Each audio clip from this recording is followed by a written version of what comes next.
Sam Spencer reporting live outside the Portland Expo Center.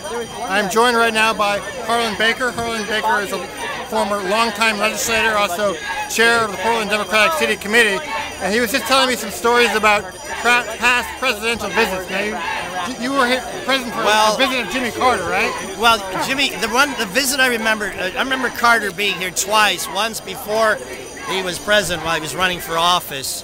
I was at a meeting with him and some other people at the Eastland Hotel. Really? And that's when Orlando DeLogue asked Jimmy Carter where he stood on national health insurance, and Carter said he wasn't in favor of it, and DeLogue countered that it was a very important issue. That was in '76, but Jimmy Carter came to Maine to attend the Jefferson-Jackson dinner that was held in the fall of 1978. It was halfway during the midterm elections. And the dinner was held at the Armory on Stevens Avenue Armory. And one thing that most people remember about the dinner is that nobody liked the food. It was a sausage stroganoff. It was prepared by some natural foods restaurant. And I was cleaning up the dinner afterwards, and plate upon plate. Sausage stroganoff, it was called. Sausage, like in soybeans. Oh. It was vegetarian. I see. Who chose that? I think it was. I may have had a hand in it, but I think it was John Michael. I think was one of the people who had suggested that. John Michael, I haven't heard about him for a while. He's off in the hinterlands of neo-right-wing politics.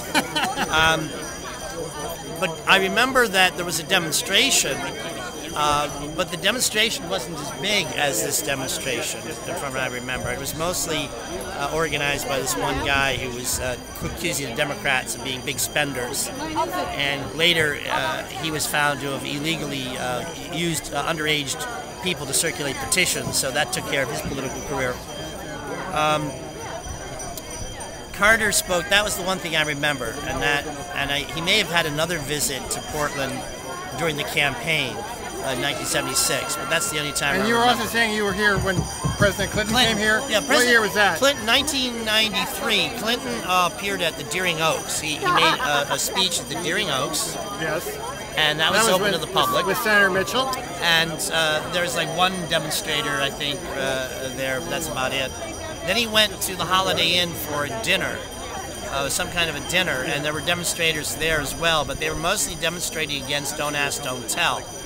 So they were all people who supported gay rights, who felt that Don't Ask, Don't Tell was a slap in the face, and they were outside blowing whistles and what have you at the demonstration. I didn't see much of it because I was at another dinner across the street at the time. Harlan, you have been a longtime social activist and fighter for health care, both during your time in the Maine legislature and more recently as a private citizen.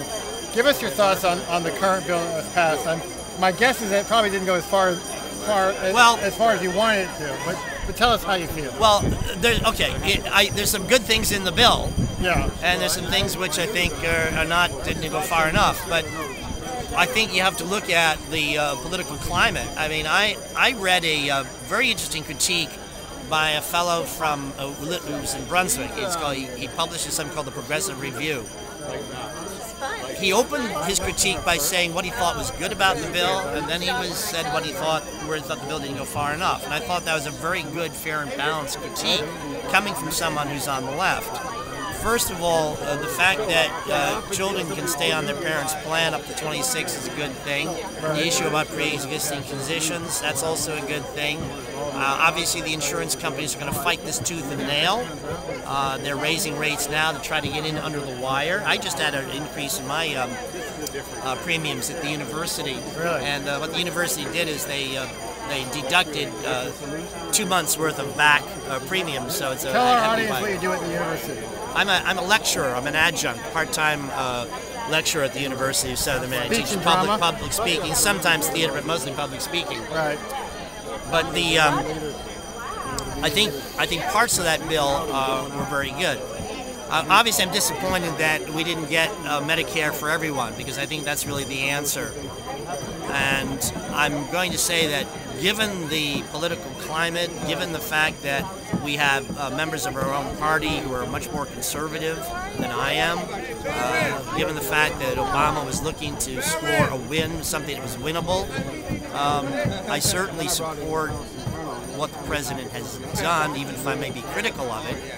I think he stood fast in the face of phenomenal opposition. A lot of people in the press already pronounced the bill dead. There were Republicans that wanted to make this his Waterloo. He showed a lot of determination, didn't he? Yes, and guess what? What? It wasn't his Waterloo, it was his El Alamein. And for those of you who don't know what El Alamein was, it was the turning point in the Desert War when General Montgomery defeated the Afrika Korps and stopped the German army from advancing on Cairo. You always will learn something new at sanspencer.org, I find. So Harlan, thank you for telling our viewers. Is this going to be on YouTube? This will be on YouTube. Oh, God. So thank you, Harlan. Thank you, Sam. Thank you. I'll see you at the dinner. See you at the dinner. Truman dinner, April 17th, right? Yeah.